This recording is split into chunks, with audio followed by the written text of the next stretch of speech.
Diaz est l'environnement de simulation du projet NR Diaphorus. Il propose 4 fonctions: l'aide au déploiement, la simulation d'intrusion, le mode monitoring de détection et le monitoring des capteurs. Le mode déploiement permet la création d'un réseau. Pour cela, nous déployons des nœuds ainsi que des capteurs.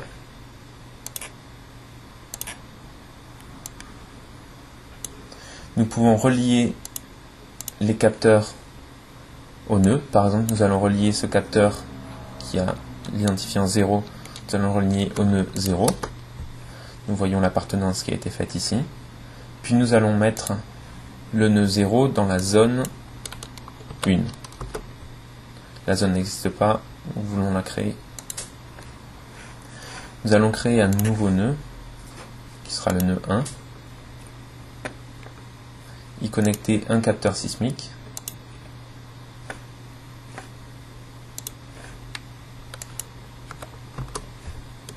Puis ajouter le nœud 1 à l'intérieur de la zone 1. Voilà. Nous pouvons voir ici que les nœuds peuvent communiquer. Nous allons maintenant charger un réseau plus complexe. Ce réseau comporte 6 nœuds et 6 capteurs, ainsi que 2 zones. Nous allons définir un scénario d'intrusion qui passerait par les 6 capteurs en suivant le chemin et qui arriverait jusqu'à la ferme. Créons un petit chemin par segment linéaire.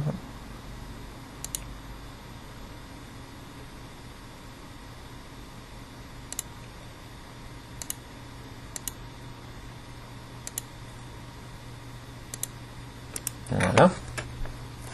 Puis nous allons assigner sur ce chemin un type d'intrus. Cette fois-ci ce sera une voiture. Et nous vérifions le bon fonctionnement du suivi de la voiture sur le chemin. Les capteurs détectent bien la voiture.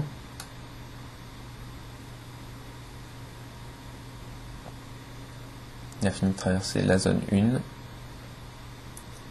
puis la zone 2. Voilà, parfait. Nous allons donc pouvoir lancer le réseau.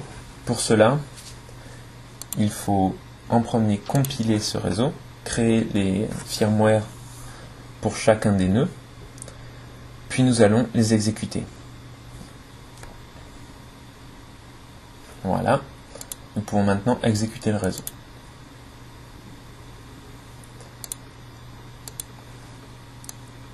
La sortie des différents processus exécutés est disponible dans Network Node Output.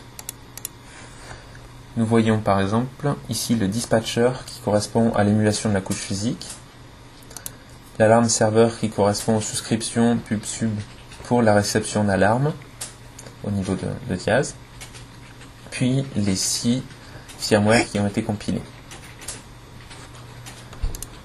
Nous allons vérifier que le démarrage de l'application est fait sur chacun des nœuds. Ce n'est pas encore le cas pour ce nœud. C'est bon pour lui. Bon pour lui. Le nœud 10 non, n'est pas encore prêt. Le nœud 1 non plus. Le nœud 11 est prêt.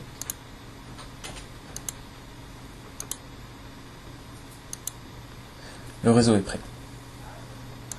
Nous allons donc répéter l'intrusion et vérifier la bonne détection des détections dans le mode C2. Le premier capteur a bien détecté. Le deuxième. Nous pouvons voir ici le temps qu'il lui aura fallu pour traverser du nœud 2 jusqu'au nœud 7, qui était de 4 secondes 4. Cela permet d'estimer la vitesse de l'intrus. Voilà.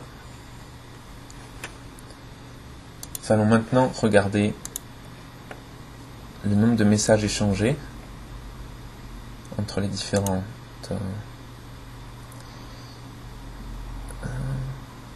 Donc par exemple, nous allons voir le nombre de messages reçus par le nœud 0, le nœud 2.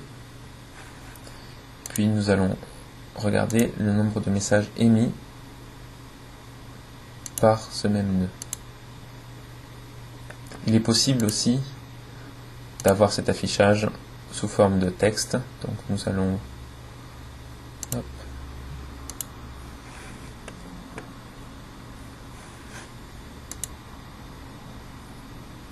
mettre un autre nœud, cette fois-ci le nœud 7, le paquet transmis en texte. Voilà.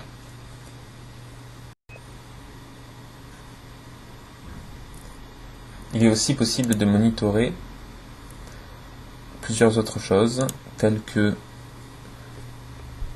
le nombre d'alertes versus le nombre d'alarmes,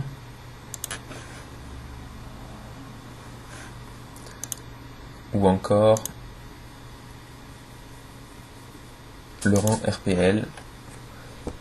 Toutes ces informations sont accédées par les ressources COAP qui sont exportées par chaque nœud. Merci pour votre attention.